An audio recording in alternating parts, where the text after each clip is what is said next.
Coming to you from the Strachan Van Til studios, this is your 219 News Now. Strachan Van Til, making customers' lives easier for 93 years. I'm Jeannie Delo, and this is your 219 News Now.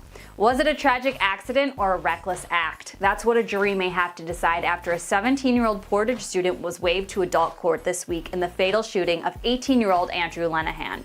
Dakota Martinez-Kessel of Shorewood Forest is accused of felony reckless homicide on accusations that she pointed another person's gun at Lenahan and shot him. Her attorney says she was told the gun was unloaded. Records show that a witness tells a different story. This all happened at a gathering in Union Township in October.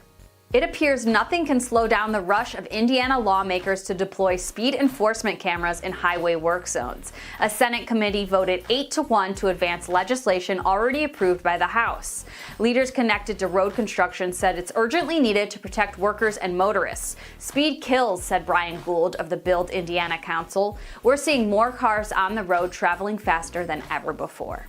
As you've heard by now, Silicon Valley Bank collapsed last week and other regional banks are facing challenges. But what's causing the crunch? Here's Scott Shellady on the Cow Guy Cudcast. When there's one cockroach, there's more cockroaches. It's not just SVB. A lot of the banks around you, I'm sure, have invested in short-term paper with a bad interest rate, right? And then now the paper they bought is worth less, but they're still going to get that interest rate, which is fine, which is what they wanted. But if they needed to raise capital quickly, they would have to sell those bonds at a loss because they're not able to hold them to the maturity of that bond. For a full discussion of the challenges facing regional banks, go to the Cow Guy Cudcast on Jed TV, Apple, or Spotify.